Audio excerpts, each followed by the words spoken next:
ওই স্বৈরাচার আমলে আপনারা যে পাঠ্যপুস্তক ক্রয় করেন সেটার দাম ছিল অনেক বেশি, কিন্তু পাঠ্যপুস্তকের মান ছিল অত্যন্ত নিম্নমানের। কিন্তু আমরা 5ই আগস্টের পরে ইতিমধ্যে আমি আমার পল্লবী রূপনগরে যত স্কুল রয়েছে, সরকারি বেসরকারি কিন্ডার গার্ডেন, সকলকে একটি জায়গায় আশ্বস্ত করেছি যে আমাদের এখন বইয়ের যে দাম মূল্য সেটা অর্ধেকে নেমে এসছে এবং বইয়ের মান, যে পেপার যেগুলি ব্যবহার করা হয় সেটা অনেক বেশি উন্নত করা হয়েছে।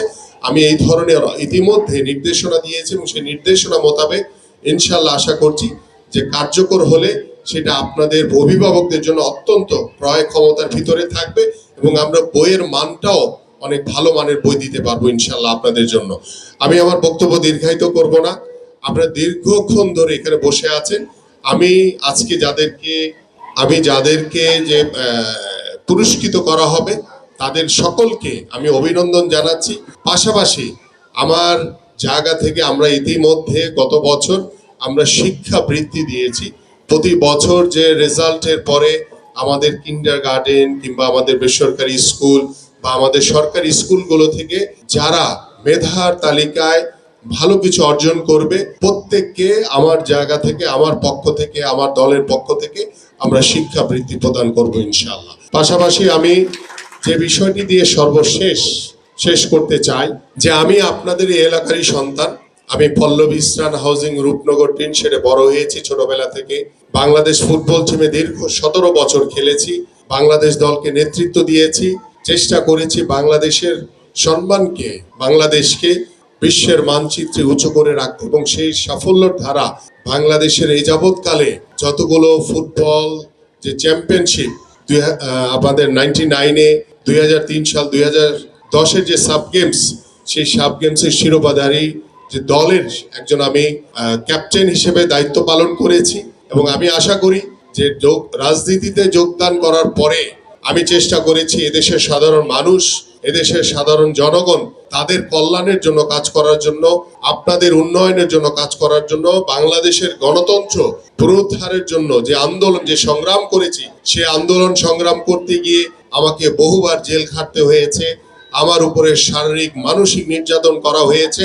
তারপরও এদেশের মানুষের কল্যাণের জন্য, মানুষের উন্নয়নের জন্য, গণতন্ত্রের জন্য, আপনাদের ভোটের অধিকার নিশ্চিত করার জন্য কখনো পিছপা হইনি। ইনশাল্লাহ আগামীতে আপনাদের সাথে পরামর্শ করে, আপনাদের মতামত নিয়ে আমরা আমাদের নিজ নিজ সমাজটাকে কিভাবে আমাদের সন্তানদের জন্য, আমাদের ভবিষ্যৎ প্রজন্মের জন্য নতুন ভাবে গড়ে তুলতে পারি, মাদক মুক্ত সমাজ করতে পারি, সুন্দর পরিবেশ, একটি শিক্ষাঙ্গনের পরিবেশ উপহার দিতে পারি, স্বাস্থ্য সেবা নিশ্চিত করতে পারি, কিভাবে আমাদের বেকার যুবক যারা রয়েছে, যুব সমাজ, তাদের কর্মসংস্থানের ব্যবস্থা করতে পারি, সার্বিক বিষয়গুলো নিয়ে আমরা ইতিমধ্যে কাজ চলছে। এবং আপনারা জানেন যে আমি ছোট ছোট করে আমাদের বিভিন্ন এলাকায় উঠান বৈঠক, মত বিনিময় সভা করছি।